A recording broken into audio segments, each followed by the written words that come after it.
Shalom saudaraku yang dikasihi Tuhan Yesus Kristus. Selamat pagi, salam sejahtera untuk kita semuanya. Selamat datang kembali di Renungan Rohani pagi hari ini. Semoga saudara yang terkasih dalam keadaan sehat selalu. Kiranya damai dan sukacita Roh Kudus melimpah di dalam hati dan pikiran saudara saat ini. Sebelum kita mulai renungan pagi ini, marilah kita bersama-sama berdoa.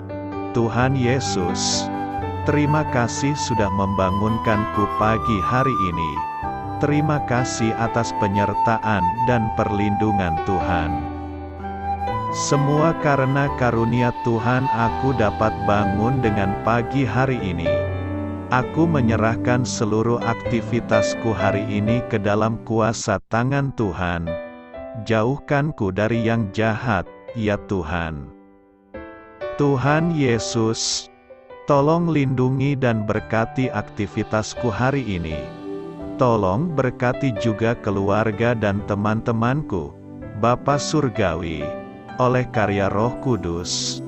Tolonglah aku untuk menjauhi segala sesuatu yang melukai hati-Mu.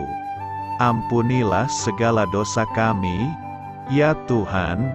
Dalam nama Tuhan Yesus, aku sudah berdoa. Amin.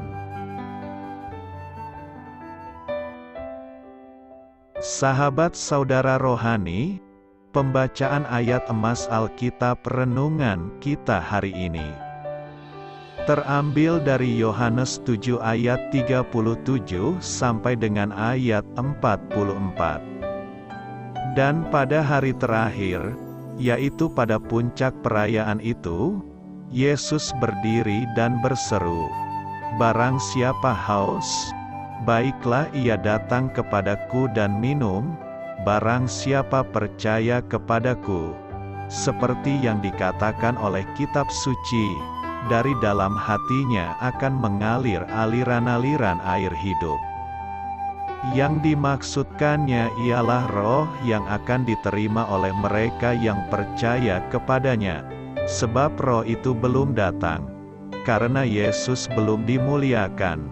Beberapa orang di antara orang banyak, yang mendengarkan perkataan-perkataan itu, berkata, "Dia ini benar-benar nabi yang akan datang." Yang lain berkata, "Ia ini Mesias." Tetapi yang lain lagi berkata, "Bukan, Mesias tidak datang dari Galilea, karena kitab suci mengatakan bahwa Mesias berasal dari keturunan Daud dan dari kampung Betlehem, tempat Daud dahulu tinggal." Maka timbullah pertentangan di antara orang banyak karena dia. Beberapa orang di antara mereka mau menangkap dia, tetapi tidak ada seorang pun yang berani menyentuhnya.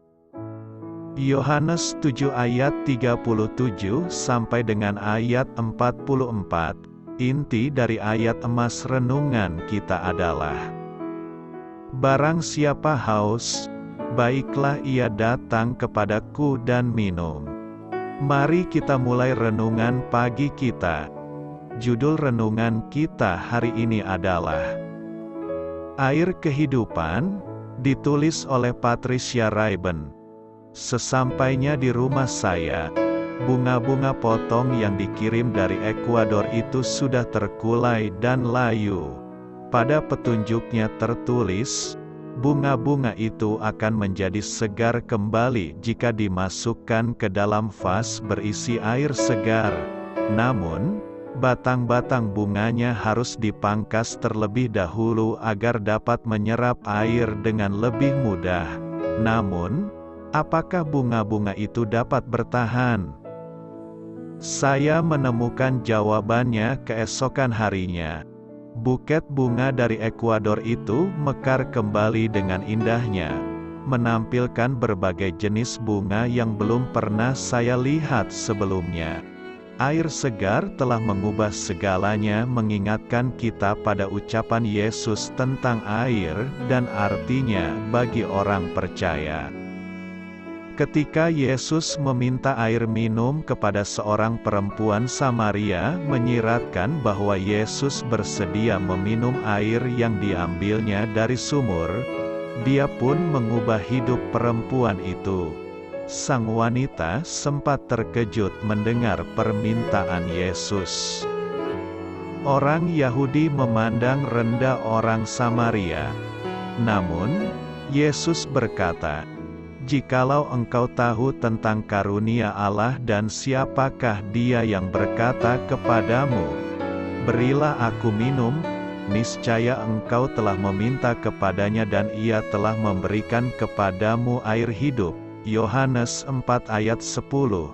Selanjutnya, di bait Allah, Yesus berseru, "Barang siapa haus, baiklah ia datang kepadaku dan minum." Yohanes 7 ayat 37. Dalam diri mereka yang percaya kepadanya, akan mengalir aliran-aliran air hidup.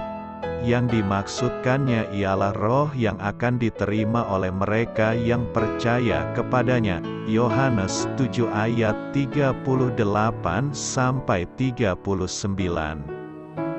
Saat hidup terasa berat, Roh Allah yang menyegarkan akan membangkitkan kita hari ini. Dialah air hidup, yang berdiam di dalam jiwa kita dengan kesegaran ilahi. Marilah kita minum sepuasnya hari ini. Dari ayat renungan kita yang tertulis, "Barang siapa haus, baiklah ia datang kepadaku dan minum." Dari ayat itu kita dapat melihat bahwa Yesus Kristus adalah air sumber hidup. Air hidup itu mengalir ke dalam kita, lalu keluar dari kita melalui Roh Kudus. Yang dimaksudkannya ialah roh yang akan diterima oleh mereka yang percaya kepadanya. Ia mau memenuhi kehidupan kita dengan berkat-berkat rohani dari dirinya sendiri. Roh Kuduslah yang membuka pancaran air hidup di dalam roh orang yang menyambutnya, dan karena ia tinggal di dalam roh orang yang percaya, Ia menetapkan aliran pancaran air hidup itu. Aliran-aliran air hidup itu akan mengalir dari dalam hati orang percaya melalui manifestasi karunia-karunia Roh Kudus. Semua itu adalah tanda bahwa Kristus diam di dalam hidup orang percaya. Amin. Marilah kita renungkan di dalam hati kita. Area mana saja dalam hidup Anda yang gersang dan kering? Apa yang mungkin menghalangi Anda meminta Yesus untuk memberikan air hidupnya? Hal ini patut kamu ketahui. Dalam hukum Musa, Allah memerintahkan setiap laki-laki Yahudi yang sudah dewasa untuk datang ke bait Allah di Yerusalem untuk memperingati 3 hari raya atau perjamuan tahunan.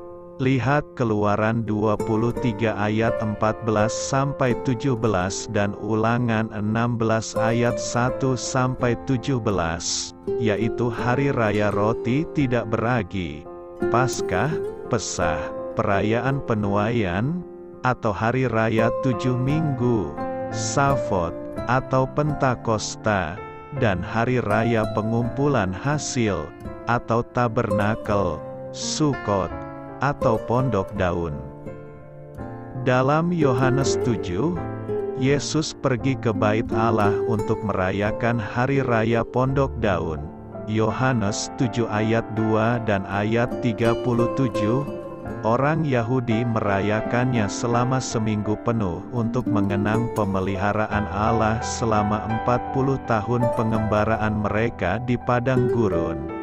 Imamat 23 ayat 33 sampai dengan ayat 44. Penyalaan menorah. Pelita bercabang 7, raksasa di halaman bait Allah mengingatkan mereka akan tiang api yang telah menuntun mereka. Keluaran 13 ayat 21 sampai dengan ayat 22. dan ritual penuangan air mengingatkan mereka akan air dari bukit batu yang telah memuaskan dahaga mereka. Bilangan 20 ayat 8 sampai dengan ayat 11. Dengan latar belakang itu, Yesus menawarkan aliran-aliran air hidup, Yohanes 7 ayat 38, dan menyatakan, "Akulah terang dunia." Amin.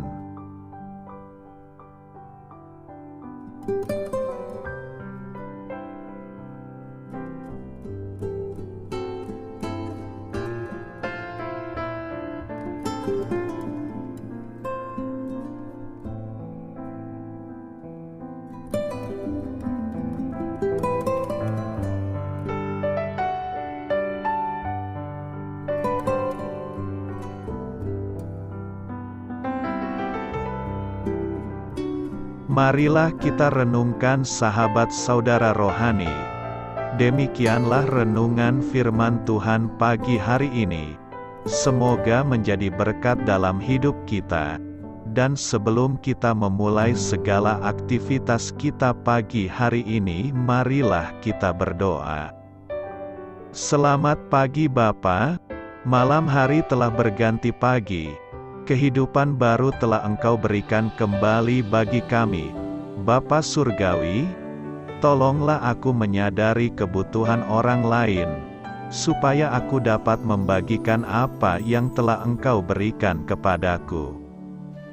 Pada saat aku membutuhkan, berilah aku keyakinan bahwa Engkau akan mencukupkanku, melalui orang-orang yang mengasihi-Mu, bukan karena kami pantas atau layak, namun karena kasih karunia-Mu kami boleh ada, sebagaimana kami ada di pagi hari ini. Terima kasih Tuhan, atas kesempatan baru yang telah Tuhan berikan kepada kami, untuk bisa memperbaiki diri agar kami bisa lebih layak di hadapan-Mu.